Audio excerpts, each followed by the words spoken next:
ओम नमः शिवाय. मी महायोगी प्रेम आपणा सर्वांचे हृदयपूर्वक स्वागत करतो. सुस्वागतम.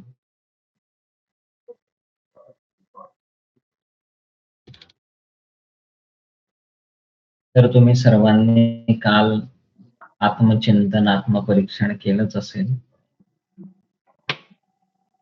तर आत्म्यामध्ये जेव्हा आपण स्थिर होतो आणि तिथून आपला योग मार्ग सुरू होतो, तर भगवान शिव माता पार्वतीला सांगत आहेत, की ह्या संपूर्ण विश्वाची जी उत्पत्ती आहे, ती केवळ आणि केवळ चेतन आत्म्याद्वारेच केली गेलेली आहे. आणि असं जाणून जो चैतन्य आत्म्याचा आश्रय ग्रहण करतो, तो खरा योगी आहे.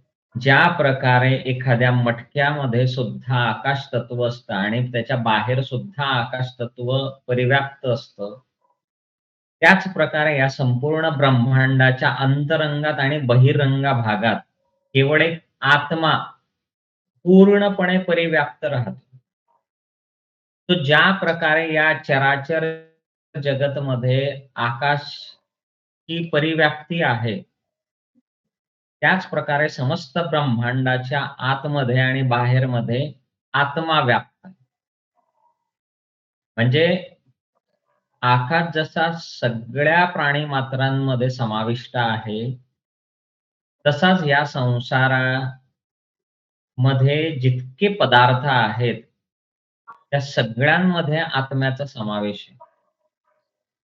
म्हणजे आत्माच तो एकमात्र शाश्वत सत्य आहे, असं म्हणायला काही हरकत नाही. तो ज्या प्रकारे आकाश पंचभूतात्मक असून सुद्धा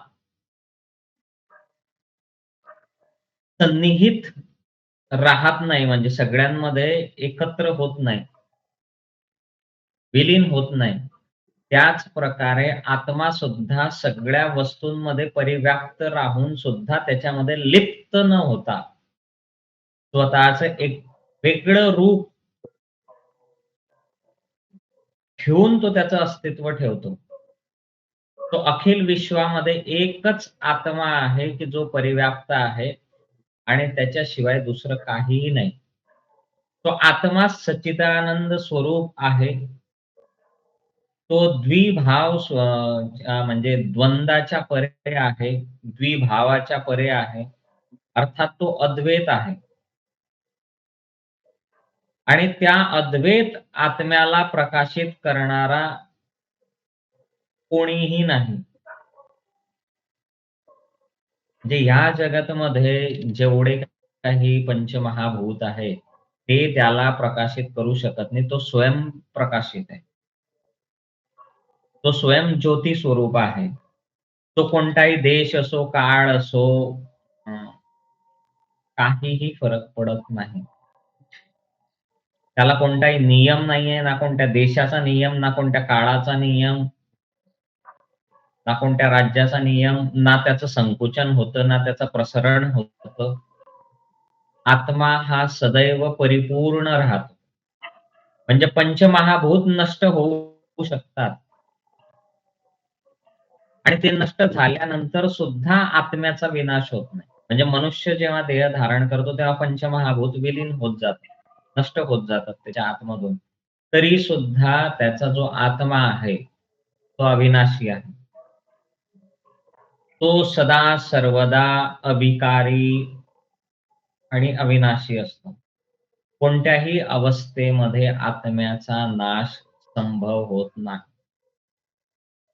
आणि आत्म्याच्या अतिरिक्त दुसरं काहीही निश्चित स्वरूपात आहे असं आपण म्हणू शकत नाही. कारण आत्माच हा अद्वैत रूपी आहे. तो या प्रकारे सर्व जगामध्ये सगळे जे पदार्थ आहेत ते असत्य आहेत. केवळ शुद्धात्मा ही सत्य मानायला हवा. भगवान शिव माता पार्वतीला सांगताय, की बाकी सगळं असत्य आहे. फक्त आणि फक्त आत्माच सत्य आहे. तो ही जी संपूर्ण सृष्टी आहे, त्या संपूर्ण सृष्टीची जी उत्पत्ती आहे, त्याचं एकमात्र कारण अविद्या आहे. तो सांसारिक जे दुःख आहे त्याच्या निवारणाच्या त्या पश्चात सुखगमन मानलं जातं. पण दुःख वगैरे जे आहे त्याचा संबंध ज्ञानाशी राहत नाही. कारण ध्यानाद्वारे अज्ञानाचा नाश होतो आणि अज्ञानाचा नाश झाल्यानंतर दुःखाचा नाश आपोआप होतो. तर याच्यामुळे हे सिद्ध होतं, की विश्वाचं जे मूलभूत कारण आहे ते ज्ञानच आहे आणि आत्मा हा ज्ञान स्वरूप आहे, नित्य आहे, शाश्वत आहे. आत्माच तो शाश्वत आहे. बाकी काहीही शाश्वत नाहीये. तो काळानुसार अनेक रूपांनी हा संसार उत्पन्न होतो. पण त्याच्या मागचं जे कारण आहे ते आहे आत्मा. तो आत्मा काही काल्पनिक वस्तू नाहीये, ती सत्य स्वरूप आहे. आणि आत्म्यापासून वेगळं कोणताही पदार्थ ह्या जगात नाहीये. ज्या पदार्थापासून आत्मा वेगळा होतो, तो पदार्थच नाश पावतो. तो आत्मा हा द्वेधी भावाने रहित आहे. त्याला आपल्या वाणीद्वारे आपण व्यक्त करू नाही शकत. इतका तो व्यापक आहे. तो आत्मा हा आकाशरहित असल्याच्या कारणाने परिणाम स्वरूप निःशब्द, वायूच्या अभावाने स्पर्शहीन, अग्नीच्या अभावाने तेजहीन, जलाच्या अभावाने रसहीन आणि पृथ्वी तत्वाच्या अभावाने गंधहीन आहे. तो कारणापासून रहित असून फलस्वरूप कोणत्याही कार्यामध्ये तो अडकत नाही. आत्मा स्वतःमध्येच पूर्णत्व प्राप्त केलेला आहे. अर्थात सगळ्या ज्या आपल्या इच्छा, आकांक्षा आहेत, आपल्या ज्या कामना आहेत, त्याच्या परे आत्मा आहे. आणि आत्म्याद्वारेच दुसऱ्या आत्म्यामध्ये आपण झाकू शकतो. तो एक योगी काय करतो, एका आत्म्याद्वारे दुसऱ्या आत्म्यामध्ये झाकू शकतो आणि त्यालाच एक योगी म्हटलं जातं. जो सगळ्या संकल्प विकल्पांचा परित्याग करू शकतो. तो समाधिस्थ होऊ शकतो आणि या प्रकारे एक योग साधक जो आहे, तो आपल्या आत्म्याने दुसऱ्या आत्म्याला बघतो, दुसऱ्या आत्म्याकडून तिसऱ्या आत्म्याला बघतो आणि हा जो संसार आहे, ह्या संसाराला जे दृश्यमान दिसत आहे, त्याला विसरून आनंद स्वरूप समाधीमध्ये लीन होतो. तो एकदम जलद गतीनं तो समाधीकडे वळतो. कारण त्याला ह्या जगाचं सत्य कळतं, की हा जगत जो आहे, हा नाशवंत आहे. आपण सगळे एकाच तत्वापासून बनलेलो आहे आणि आत्माच अमर आहे. म्हणून ह्या आत्म्याचं त्या आत्म्याशी जे कनेक्शन आहे, ते योगी व्यक्ती करू शकतो. तो ह्या जगताची जी जनयित्री आहे, तिला माया म्हणतात, प्रकृती. कारण त्याच्याद्वारेच या विश्वाची उत्पत्ती झालेली आहे आणि त्याच्या अतिरिक्त दुसरं कोणतंही कारण नाहीये. तो आत्मबोध झाल्यानंतर हे जे नाशवान विश्वाची जी पूर्ण स्वरूप आहे किंवा पूर्ण रूप आहे, त्याची जी परिव्याप्ती आहे, ते त्या योगी व्यक्तीच्या बुद्धीमध्ये नष्ट होते आणि तो एक सत्य स्वरूप त्या आत्म्याला जाणतो. तो आत्म्याला जाणणाराच खऱ्या अर्थाने योगी आहे आणि त्याला हे जे समस्त जगत आहे ना, हे मिथ्या वाटायला लागतं. कारण त्याला ह्या जगतामधली जी माया आहे, ती कळायला लागते. तो सुखाचं जे साधन आहे, ज्याला लोकं सुख समजतात, त्याला सुख न मानता किंवा लोकं ज्याच्याशी प्रीती जोडून घेतात, तो त्या सगळ्यांपासून वेगळा होऊन जातो. डिटॅच होऊन जातो. म्हणजे या जगामध्ये मुख्यतः 3 प्रकाराने व्यवहार परिलक्षित होतो. जसं शत्रू, मित्र आणि उदासीनता. आणि याच्या व्यतिरिक्त काही नाहीये.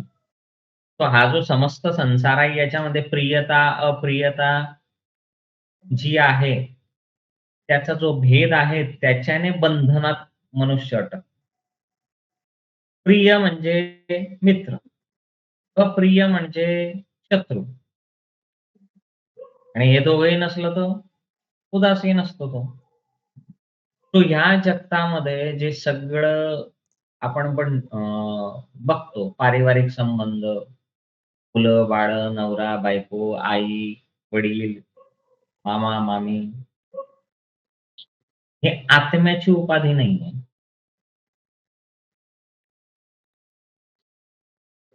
हे जेव्हा आपण हे स्थूल शरीर धारण करतो, तेव्हा आपला भाऊ, आपली बहीण, आपली बायको, आपली मामी, आपला मुलगा, आपली मुलगी, जेव्हा हा देहाचा त्याग होतो, त्यावेळेस तो ना आपला मुलगा असतो, ना आपली बायको असते, ना आपला नवरा असतो, ना आपली आई असते, ना आपले वडील असतात.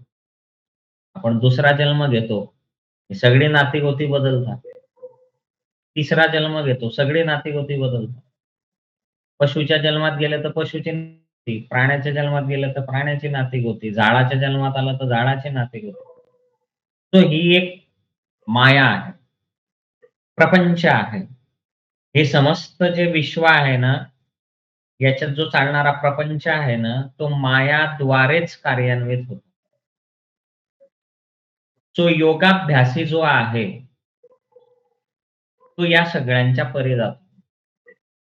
हे जे वाद, विवाद घडत असतात जगामध्ये, हे माझं, ते तुझं, या सगळ्यांच्या परे जाऊन तो आत्म्यामध्ये लीन होतो. कारण त्याला या संसाराच्या उत्पत्ती, स्थिती आणि लय तिघांचं ज्ञान प्राप्त होतं. तो कर्माद्वारे क्लेश वगैरे उत्पन्न होतात आणि कर्माच्या अभावी कोणत्याही प्रकारचं दुःख प्राप्त होऊ शकत नाही. म्हणजे ज्या क्षणी आत्मा मायेच्या उपाधीपासून वेगळा होतो, मायाविहीन होतो, तेव्हाच मनुष्याला अखंड ज्ञान स्वरूप विशुद्ध परमात्म्याच्या प्रती प्रीती प्राप्त होते. तोपर्यंत परमात्म्याच्या प्रती त्याची प्रीती प्राप्त होत नाही. त्याचं समर्पण होत नाही. त्या बाह्य गोष्टी आवडायला सुरुवात होते. तो आत्मा आपल्या इच्छेने स्वतः या जीवांची सृष्टी करतो आणि अशी जी इच्छा आहे, ती अविद्येच्या फलस्वरूप उत्पन्न होते आणि स्वभावतः ती मिथ्या असते. म्हणजे आता याचा अर्थ काय आहे हे समजून घेणं गरजेचं आहे, की एखादा व्यक्ती घरातला बाहेर कुठेतरी फिरायला गेलेला आहे. त्याचा दररोज तुम्हाला फोन येतो दिवसभरातून 4 वेळेस आणि एक दिवस असा येतो, की एकही फोन येत नाही. तुम्ही फोन लावता, फोन लागत नाही आणि तिकडनं फोन येत नाही. तर तुम्ही एक सृष्टी तयार करता. काही झालं असेल का? त्याचा ॲक्सिडेंट तर झाला नसेल, तो गायब तर झाला नसेल, तो आजारी तर पडला नसेल, तो कुठे हरवला तर नसेल, त्याचा फोन चोरी तर गेला नसेल. ही सगळी सृष्टी मनुष्य तयार करायला सुरुवात, जी की मिथ्या असते आणि ते अविद्येने सुरू होते. कारण त्याची जी आत इच्छा असते, ती इच्छा काय असते, की त्याने मला फोन करावा. तो आतापर्यंत फोन करत होता, आता फोन नाही करत आहे. सो एक मायेचं आवरण तयार होतं आणि आपण त्या मायामध्ये गुरफटत जातो. मग आपण तर्क-वितर्क करायला लागतो आणि तिकडे काहीतरी वेगळंच घडत असतं. तो तात्पर्य हे आहे, की मिथ्या मायेच्या आविर्भूत होऊन, ही जी आपण सृष्टी बनवतो ना आतली, मानसिक सृष्टी, ही सुद्धा मिथ्या असते. तो विद्येचा जो संबंध आहे, तो शुद्ध ब्रह्माशी निगडीत आहे. आणि त्या ब्रह्माच्या तेजानेच ही संपूर्ण सृष्टी दृश्यमान आहे. तो आपण जर आत्म्याकडे लक्ष दिलं, तर आपल्याकडून तर्क, वितर्क ह्या सगळ्या गोष्टी घडतच नाही. तो ही सृष्टी कशी बनली आहे? आकाशापासून वायू, वायूपासून अग्नी, अग्नीपासून जल, जलपासून पृथ्वी उत्पन्न झाली. म्हणजे आकाश सगळीकडे परिव्याप्त आहे. तसंच आत्मा सगळीकडे परिव्याप्त आहे. आणि मग आकाशातून वायू जो सम्मिलित झाला, त्याच्यातून अग्नी उत्पन्न झाला. त्याच्यानंतर अग्नी, वायू आणि आकाश या तिघाच्या मिलनाने जल उत्पन्न झालं. मग आकाश, वायू, अग्नी आणि जल यांच्या एकत्रित मिलनाने मग पृथ्वीचा निर्माण झाला. तो आकाशामध्ये केवळ एक शब्द गुण विद्यमान आहे. पण वायूमध्ये 2 गुण विद्यमान आहे. एक चपळता आणि एक स्पर्शता. अग्नीमध्ये केवळ रूप आहे आणि जलामध्ये रस आहे. पृथ्वीमध्ये गंध आहे. आणि या प्रकारे ही जी सृष्टीची निर्मिती झालेली आहे, याच्या व्यतिरिक्त काही नाही.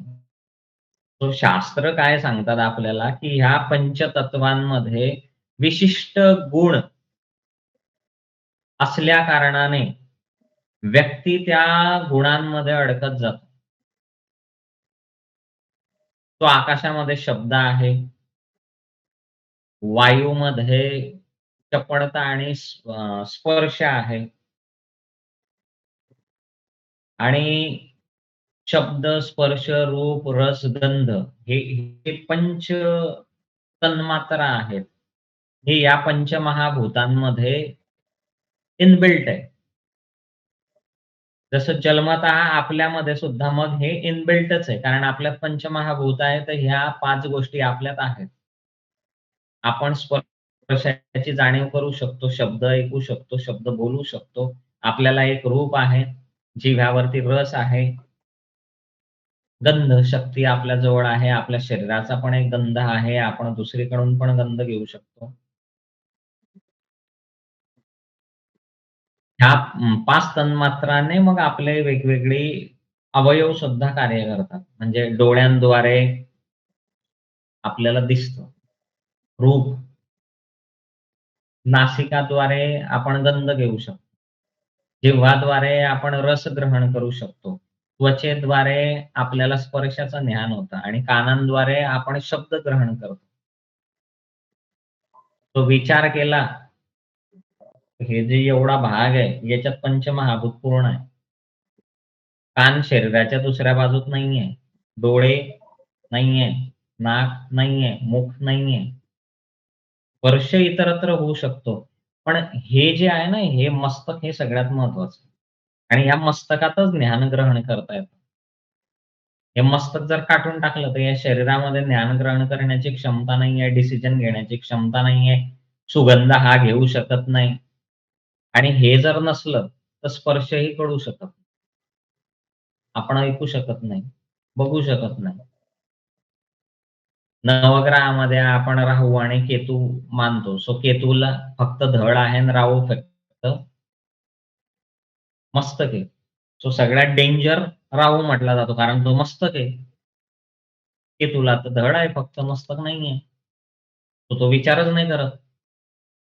आणि म्हणून अध्यात्मशास्त्रामध्ये केतूला डिटॅचमेंटचा ग्रह म्हटला जातो. कारण तो अटॅचच नाही होत. अटॅच होण्यासाठी मुक लागतं. इच्छा, आकांक्षा सगळं जे आपलं तयार होतं, ते इथून तयार होतं. तो हे समग्र जे चराचर जगत आहे ना, ते एकच चैतन्याने आविर्भूत आहे. आणि हे जाणून हा जो संसार आहे, याची जी सत्यता आहे ना, ती आपल्याला कळते. हा संसार राहो अथवा न राहो, शुद्ध चेतन स्वरूप आत्मा राहणारच आहे. म्हणजे या सृष्टीचं लय बऱ्याचदा झालेलं आहे. आपण ऐकलं की सत्ययुगाचा नाश झाला, मग त्रेतायुग आलं, त्रेतायुगाचा नाश झाला. द्वापर आलं, द्वापरचा नाश झाला, मग कलियुग आला. आता कलियुगाचा नाश होणार, परत सत्ययुग येणार. तो या पृथ्वीचा नाश होत आलेला आहे. जलप्रलय ऐकलेला आहे आपण, ही पृथ्वी जलामध्ये विलीन होते. जल अग्नीमध्ये विलीन होतं. अग्नी वायूमध्ये विलीन होतो आणि वायू आकाशात विलीन होतो. पृथ्वी जलात विलीन होते, जल अग्नीत विलीन होतं, अग्नी वायूमध्ये विलीन होतं आणि वायू आकाशात विलीन होतो. आकाशापासून वायू, वायूपासून अग्नी, अग्नीपासून जल, जलपासून पृथ्वी. उत्पत्ती आणि लय दोघांचा सिक्वेन्स. तो आकाश सुद्धा अविद्येमध्ये विलीन होतं. अविद्या स्वरूप माया महाकाशमध्ये जाऊन, परमपदामध्ये जाऊन विलिप्त होते. अर्थात पंचभूतात्मक हे जे जगत आहे, ते आपल्या कारणांमध्ये लय प्राप्त करतात आणि ह्या अशा अवस्थेमध्ये केवळ एक ब्रह्म शिल्लक उरते. तर परमेश्वराच्या 2 शक्त्या मानण्यात आलेल्या आहेत. एक विक्षेप आणि दुसरा आवरण. तो ह्या ज्या शक्त्या या अनंत दुःखदायिनी असतात. मायेला त्रिगुणात्मक स्वरूपा म्हटलेलं आहे. सत्व, रज आणि तम म्हटलं गेलेलं आहे. आणि या 3 गुणांमुळे व्यक्तीमध्ये इच्छा निर्माण होते. तो या 3 गुणांमुळे तो कोणतीही इच्छेनुसार एखादी वस्तू ग्रहण करतो किंवा ग्रहण करत नाही. आणि यालाच आवरण शक्ती म्हटलं जातं. म्हणजे व्यक्ती सत्वामध्ये अडकू शकतो, रजामध्ये अडकू शकतो किंवा तमामध्ये अडकू शकतो किंवा सत्व आणि रजेचं कॉम्बिनेशन असू शकतं. रज आणि तमचं कॉम्बिनेशन असू शकतं. सत्व आणि तमचं कॉम्बिनेशन, रज आणि तमचं कॉम्बिनेशन असू शकतं. आणि ही शक्ती जेव्हा ज्ञानावरण धारण करते, तेव्हा ही स्वतःच अज्ञानमयी बनून जाते. आणि पुन्हा ही जेव्हा विक्षिप्त स्वभावशीला जी शक्ती आहे, ही ह्या जगताचं प्रदर्शन करायला लागते. आणि ही महामाया तमोगुण धारण करून दुर्गा स्वरूपिणी बनते आणि चेतन स्वरूप ईश्वराला उत्पन्न करते. हीच माया जेव्हा सत्वगुण ग्रहण करते, तेव्हा ही दिव्य स्वरूपिणी लक्ष्मी बनून विष्णू रूप चैतन्य निर्माण करते.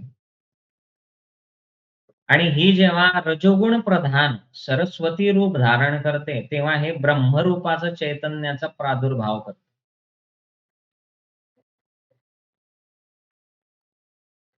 म्हणजे सत्वगुणी जो व्यक्ती आहे,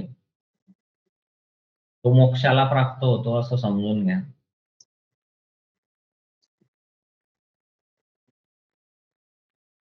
जिथं विष्णू आणि लक्ष्मी हे दोघं जे आहेत, हे सत्वगुणी मानले गेलेले आहेत.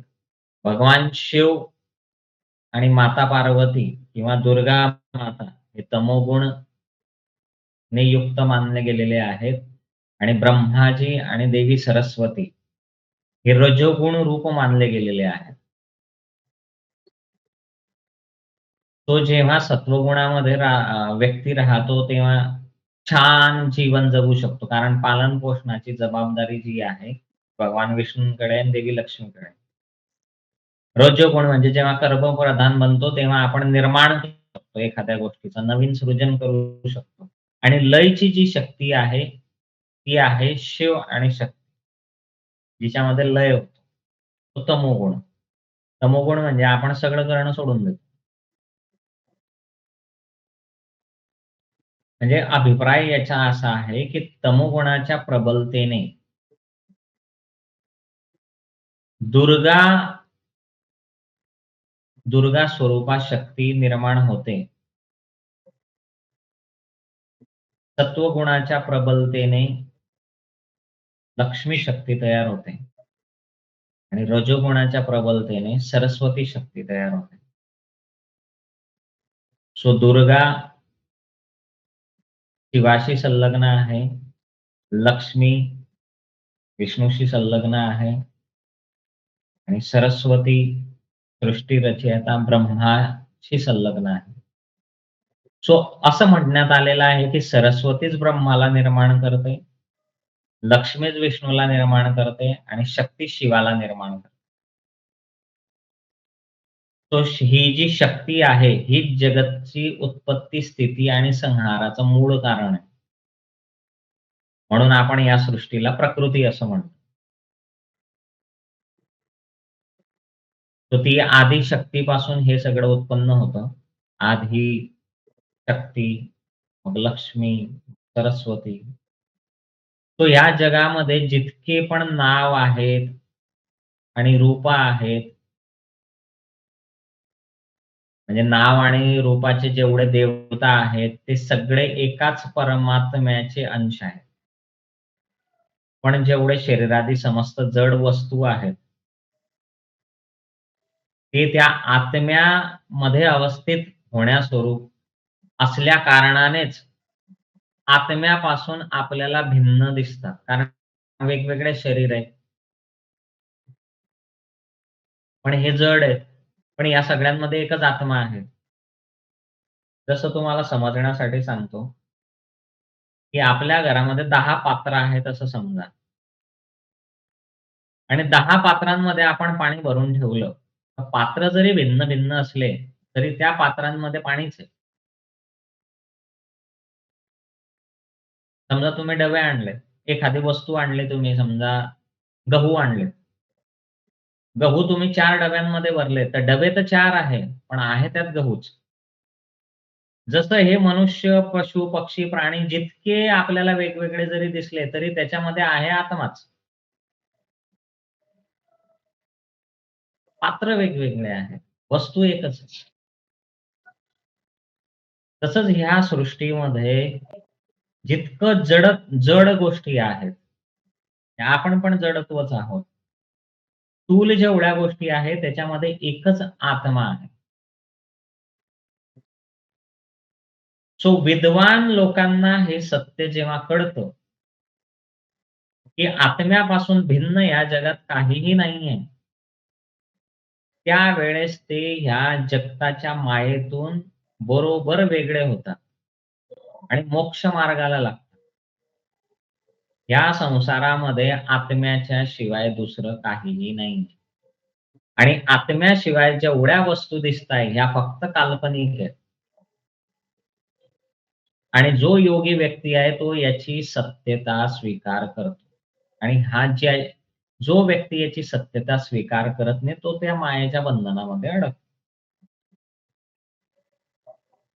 म्हणजे फॉर एक्झाम्पल, की तुम्ही ज्याच्यावरती अतोनात प्रेम करताय, त्याचं शरीर नष्ट केलं आणि त्याचे पंचमहाभूत एकत्र केले, तर तुमच्यापैकी किती लोकं प्रेम करतील जरा हात वरती करा त्याच्यावरती?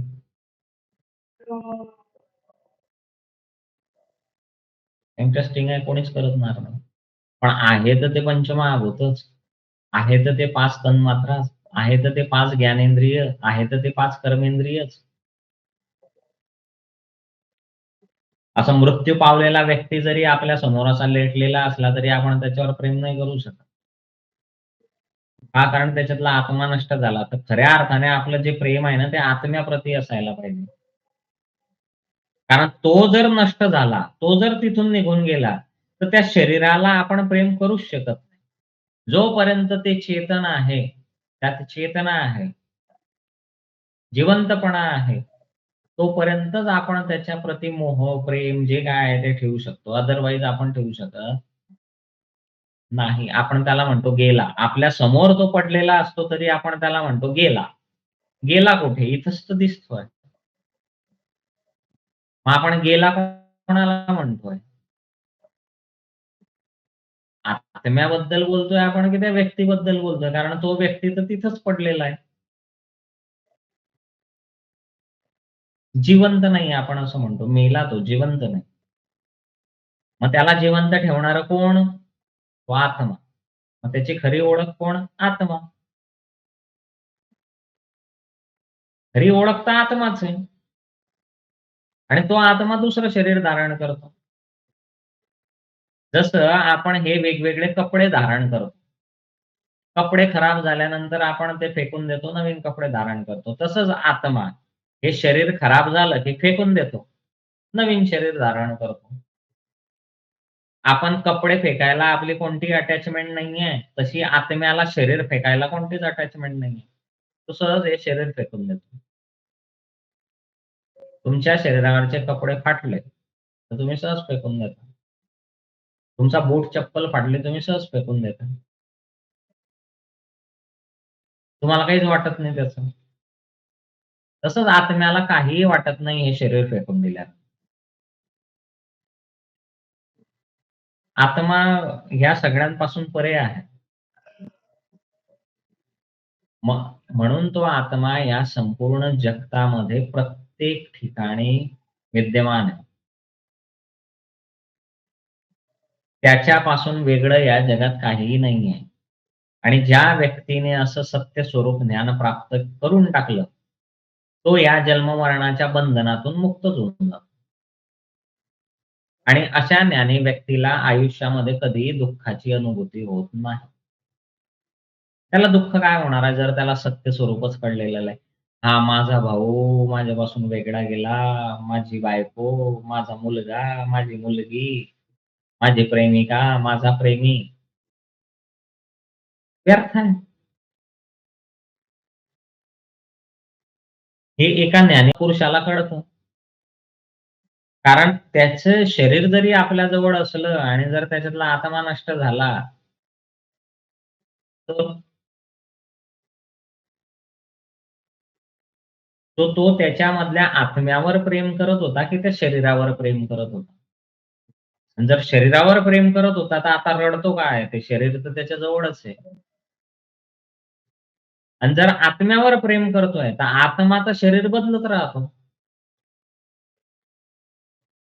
म्हणजे एखाद्या व्यक्तीने तुमच्या कपड्यांकडे तुमच्यावर प्रेम केलं, की त्या कपड्यांमध्ये जो व्यक्ती आहे त्याच्यावरती प्रेम केलं. आणि जर त्या व्यक्तीने ते कपडे बदलले, तर प्रेम नष्ट झालं का? विचार करा. पण लोकांना पण तारीफ आवडते. "यार ड्रेस लय भारी आहे तुझा. ह्या ड्रेसमध्ये तू खूप सुंदर दिसते." मग ड्रेसला जास्त महत्त्व आहे. म्हणजे तो ड्रेस नसता तर तो सुंदर नसता. असाच त्याचा अर्थ होतो. तो ज्ञानी व्यक्ती ह्या सुख-दुःख, रागा, वाद-विवाद या सगळ्यांच्या परी निघून जातो. आरोप, प्रत्यारोप या कोणत्याच गोष्टीमध्ये तो फसत नाही. कारण त्याला समस्त कार्यांचं ज्ञान प्राप्त होऊन जातं आणि तो त्या आत्म्या स्वरूपामध्ये स्थिर होतो. त्याच्यामुळे काय योग्य, काय अयोग्य, काय आरोप, काय प्रत्यारोप, काय स्तुती, काय बदनामी, काय सुख, काय दुःख, काय थंडी, काय गरमी सगळं ओकेच. तो त्या आत्म्यामध्येच व्यक्तीने आपल्या बाकीच्या गोष्टींचा लय करून टाकायला पाहिजे. मनाचा लय, चित्ताचा लय, इच्छांचा लय. म्हणजे व्यक्तीने आपलं जे चित्त आहे ते आत्म्यामध्येच लीन करायचं. मनाला जे आहे ते आत्म्यामध्येच लीन करायचं. त्याच्यामध्येच विलय करून टाकायचं. आणि जेव्हा असं घडेल तेव्हा बाह्य क्लेश, दुःख वगैरे हे काही राहतच नाही ना. तो दुःख कधी आहे? दुःख तेव्हाच आहे जेव्हा हे जे मांस, अस्थी, स्नायू, मज्जा, नाड्या वगैरे याच्याने बनलेलं जे शरीर आहे ना, हे दुःखाचं खरं कारण आहे. म्हणजे हे शरीरच दुःखरूप आहे. तो हे शरीरच त्या माया जालमध्ये अडकतं आणि या शरीराच्या परे जे दिसत नाही, ते आहे आपलं मन, आपलं चित्त, आपले विचार, आपल्या भावना हे अजिबात दिसत नाही. हे जर आपण काढून टाकलं शरीरातून, तर शरीराला कोणत्याही प्रकारचं दुःख नाहीये. आणि हे जर आपण शरीरात ठेवलं, शरीराशी कनेक्ट केलं, तर शरीराला दुःख आहे. पण जर मन, बुद्धी, चित्त हे सगळं जर आपण आत्म्याला कनेक्ट केलं, तर शरीराला कोणतंच दुःख नाही.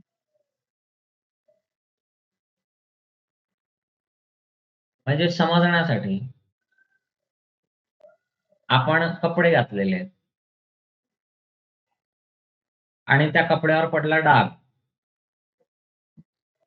तर डाग कपड्यावर पडलाय की शरीरावर पडलाय? दुःख शरीराला होतंय, कपड्याला होतंय, कोणाला दुःख होतंय? शरीराला की कपड्याला?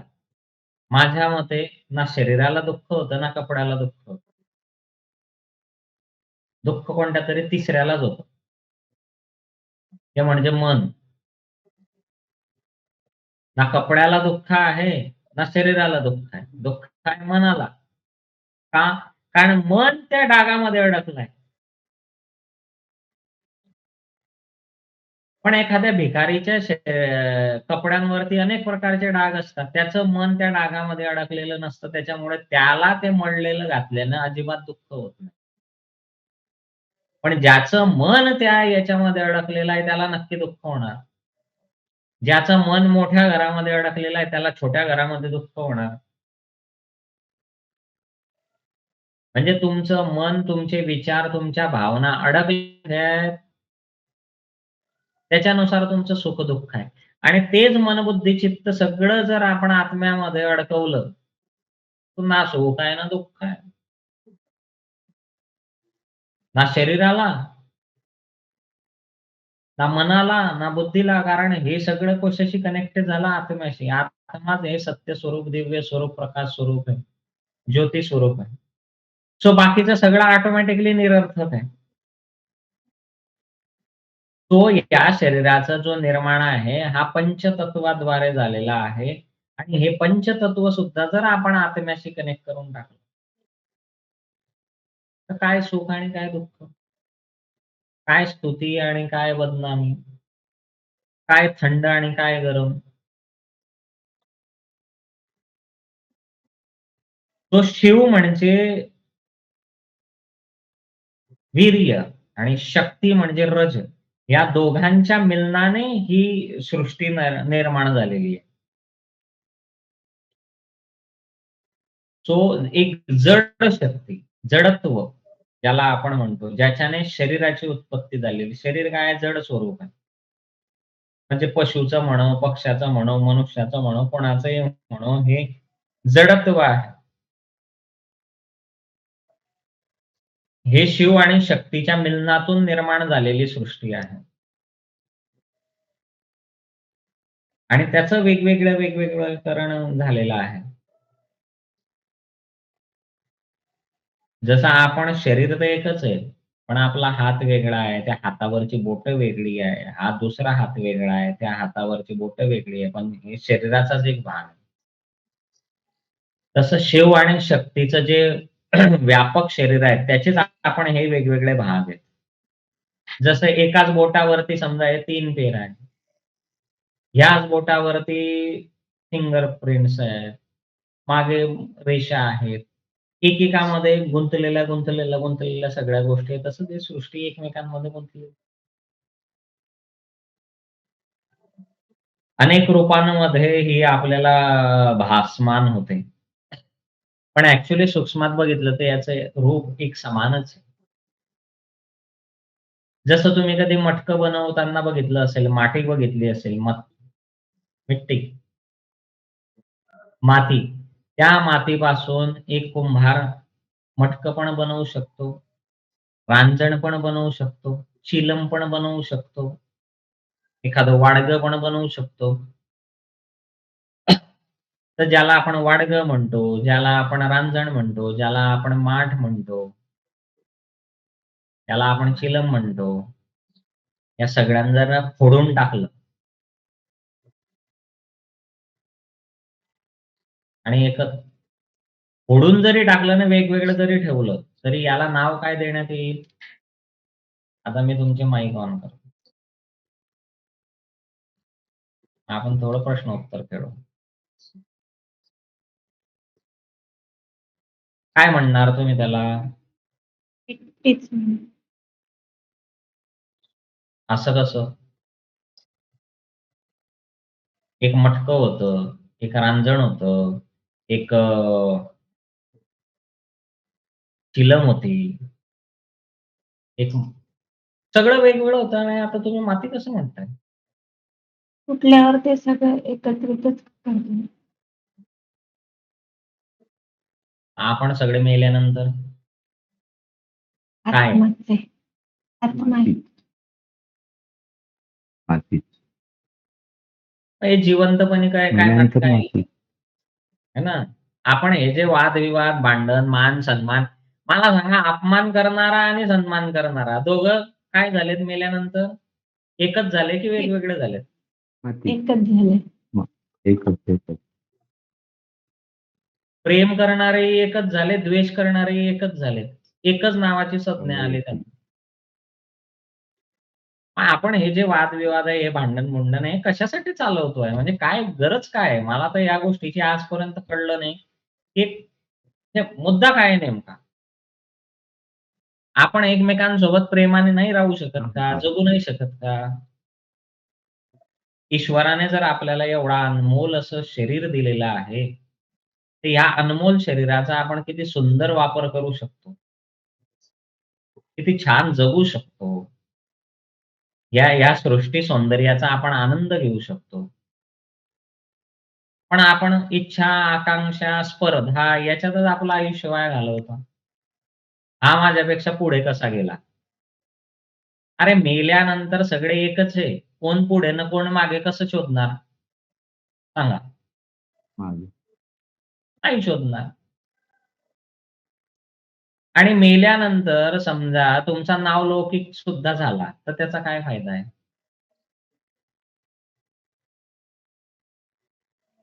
होती चिलम.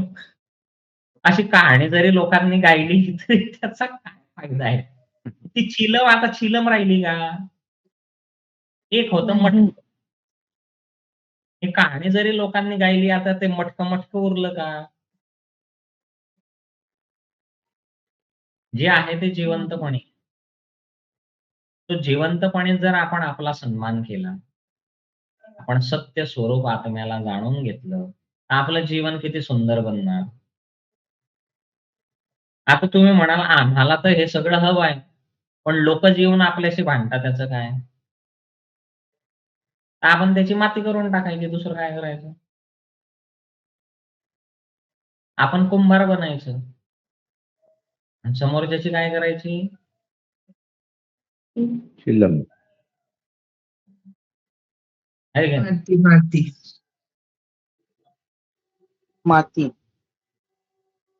माती करून टाक. तो चिलम बनून फिरतोय ना, त्याची माती करून टाका. आणि त्या मातीपासून मटकं बनवून टाका. मटकं बन. म्हणजे आधी तो जाळत होता, आता कोणाला तरी थंड पाणी देईल. लक्षात आलं? मग त्याचा नाश आलं. करणं गरजेचं आहे. तर तुम्ही त्याला सुधारत बसता. आता चिलमला कितीही सुधारलं, तर ते जाणणारच आहे ना, की नाही? जाळणार. आणि त्याचा मूळ स्वभाव काय आहे? जाळा नाही. जाणणे. आज त्याला कुठे सुधरत बसलाय? त्याला नष्ट करा. नष्ट केल्यानंतरच त्याचं मटकं बनवू शकतो आणि त्या मटक्यात थंडगार पाणी मिळू शकतं. मग हे नष्ट कुठून करायचं आहे? मस्तिष्कातून. आपल्या डोक्यातून, आपल्या मनातून, आपल्या विचारातून, आपल्या भावनातून त्याचा नाश करून टाकायचा. मग काही उरलं का? नाही. नाही उरलं. तुमच्या मनातूनच जर तुम्ही ती व्यक्ती काढून टाकली, तुमच्या विचारातून ती व्यक्ती काढून टाकली, तुमच्या भावनांमधून, तुमच्या बुद्धीतून ती व्यक्ती काढून टाकली, तर त्याचं अस्तित्वच काय उरलं? हं?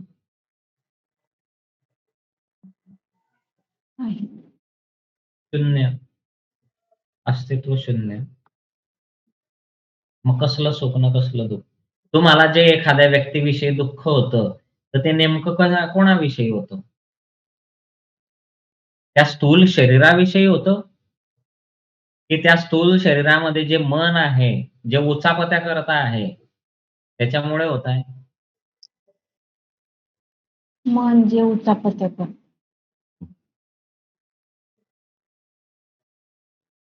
पण आपण द्वेष तर देहाचा करतोय ना, मनाचा करतोय का?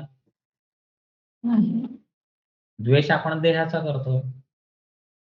तर जेव्हा हे सत्य आपल्याला कळतं, आपण जेव्हा आत्मस्वरूप होतो, आपल्याला जेव्हा हे सत्य कळतं, आपल्या आतला द्वेष नष्ट होतो ऑटोमॅटिकली. आणि समोर जो आहे तो देह आहे. आणि त्या देहामध्ये मन, बुद्धी, चित्त, अहंकार जे काय असेल, विचार, भावना ते सगळं आहे. आणि त्या देहाचा नाश झाल्यानंतर काय होतं पुढे?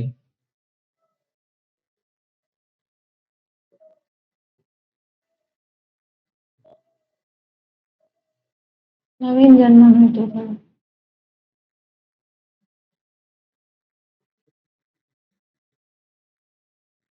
नवीन जन्म घेतो म्हणजे कपड्यासारखंच त्याची व्हॅल्यू आहे. बरोबर आहे? हो. मग खरं तुमचं नातं या देहासोबत आहे की त्या देहामधले ते जे आहेत ना, पिल्लं त्यांच्यासोबत आहे? देहामध्ये जे पिल्ल देहाशी आहे. देहाशी नाही. देहाशी नाहीच आहे. देहाशी मनुष्याचं नातंच नाहीये. आणि देहाशी नातं असलं तर ते मेलेली लाश पडलेली असते त्याच्यासोबत तो खेळत बसला असता. त्या देहामध्ये जे मनुष्याचं ज्ञान आहे, बुद्धी आहे, मन आहे, हृदय आहे, तिचे विचार आणि भावना प्रोड्यूस होता ना, त्याच्याशी तुमचं कनेक्शन आहे. आणि हे कनेक्शन स्थूल अजिबात नाहीये, हे सूक्ष्म आहे. तुम्ही एखाद्या व्यक्तीकडे आकर्षित होतात, तर तुम्हाला काय वाटतं तुम्ही शरीराने आकर्षित होताय? नाही. हां, होता ना. एखादी सुंदर पोरगी बघितली, की मुलं तिच्याकडे आकर्षित होतात. एखादा हँडसम मुलगा बघितला, की मुली त्यांच्याकडे आकर्षित होतात. तर खरंच ते त्याच्या शरीराकडे आकर्षित होत असतात. त्याच्या मला मनातून जे विचार उत्पन्न होत असतात आणि त्या विचारातून जी ऊर्जा निर्मित होत असते.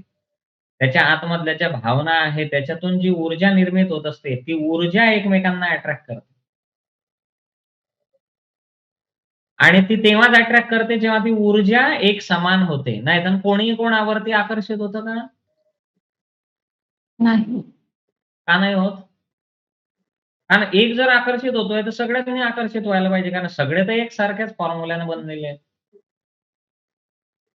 सगळ्यांचं कंटेंट तर सेम आहे ना. मग एकमेकांशी आकर्षित व्हायलाच पाहिजे, नाही होत. तर त्या मनामधले विचार कोणते आहे, हृदयातल्या भावना कोणत्या आहेत आणि बुद्धीमधलं ज्ञान कोणतं आहे आणि त्याच्यातून उत्पन्न होणारी जी काही ऊर्जा आहे, त्या ऊर्जेचं ऊर्जेशी आकर्षण आहे. अदरवाईज ते आकर्षण असूच शकत नाही. नाहीतर या जगामध्ये किती लोकं आहेत. आपण होतच नाही आकर्षित कोणाकडे. काही-काही लोकं तर एखाद्या व्यक्तीच्या इतके मागे लागतात, की नाही, नाही तुझ्याशिवाय माझं आयुष्य नाही, असं नाही, तसं नाही. पण त्या व्यक्तीला काहीच घेणं-देणं नसतं त्याच्याशी. असं पण आपण बघतो, की एकतर्फी आकर्षण. एकतर्फी आकर्षण पण आहे ना. हो, आहेच. मग एकतर्फी आकर्षण आहे, मग याला आकर्षण वाटतं आणि याला का नाही वाटत? आणि एकीकडे आपण म्हणतोय फ्रिक्वेन्सी मॅच झाल्यानंतर ते एकमेकांकडे आकर्षित होतात. पण आपण असं पण बघतोय, की एकतर्फी आकर्षण आहे, दुसरा अजिबात आकर्षित होत नाही त्या गोष्टीकडे. असं का?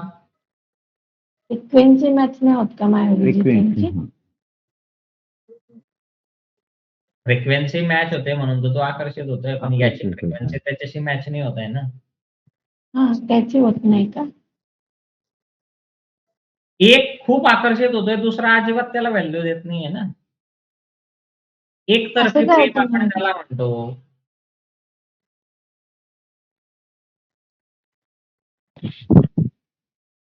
भावना, विचार. कारण याचे भावना आणि विचार वेगळे आहेत, त्याच्या भावना आणि विचार वेगळे आहेत. पण मग आकर्षण का आहे? कारण या व्यक्तित्वामध्ये जे काही गुण आहेत ना, याचं आकर्षण त्या गुणांप्रती आहे. हे नीट लक्षात घ्या. पण जो आकर्षित होतोय त्याच्यामध्ये जे गुण आहेत त्याच्याप्रती याचं आकर्षण नाहीये ना. समजलं? हो. मग ते सुरू होतं. ठुकरा के मेरा प्यार, मेरा इंतकाम देखेगी. सुरू होतं. मग तिथं आपल्या एक लक्षात यायला पाहिजे, की आपण कोणावर अधिकार प्राप्त करण्याचा प्रयत्न करतोय? स्थूल शरीरावर, की त्या शरीरामध्ये असलेल्या मनावरती, त्या हृदयावरती, का त्या मेंदूवरती? जे मन विचार उत्पन्न करताय, जे हृदय भावना उत्पन्न करताय आणि जो मेंदू बुद्धी उत्पन्न करतोय. कारण ह्या जो देह आहे हा कशानुसार वर्क करतोय? आतील जे आहे त्यानुसार पण ते दिसतं का? आहे. नाही दिसत. एक योगी व्यक्ती हे सत्य जाणतो. आता आपण इथं थांबूया. तुम्ही याच्यावरती चिंतन मनन करा. सत्य स्वरूप जाणा. शरीराला कोणतंही दुःख होत नाही. शरीराला कोणतीही वेदना सुद्धा होत नाही. जी वेदना आहे ते शरीराच्या आतमधले हे जे आहेत ना, न दिसणारे, यांना होते. लक्षात ठेवा. माझं मन दुखवलं, असं लोकं डायलॉग मारतात. माझं शरीर दुखवलं, असं कोणी डायलॉग मारतं का? नाही. हो. आता याचं मन कोणी पाहिलं का? कोणी इंजेक्शन मारलं का याच्या मनाला? आणलं इंजेक्शन, मारली, सुई टोचली, याचं दुखलं. का कोणी दगड आणून याच्या मनाला मारला? दिसतच नाही ना मन. माझं मन दुखलं. कसं दुखलं? शरीर मुळात दुखतच नसतं. शरीराला कोणती पीडा होतच नसते. शरीरामध्ये ते नाहीच आहे. पीडा होण्यासारखं शरीरात काहीच नाहीये. कारण शरीर कट जरी झालं, तरी ते पुन्हा नव्याने तयार होतं. तुमची इच्छा असो अथवा ते नसो, तुम्ही ट्रीटमेंट करा अथवा न करा, ते पुन्हा भरतं शरीर. पण तुमचं मन, तुमची इच्छा असो का नसो, पुन्हा भरून येतं का? हं? नाही. नाही. तुमचं हृदय भरून येतं का, इच्छा असो का नसो? नाही. शरीर भरतं, इच्छा असो का नसो. तुमची इच्छा असो का नसो, शरीर वाढतं. तुमचं मन वाढतं का? हृदय वाढतं का, इच्छा असो का नसो? अजिबात नाही.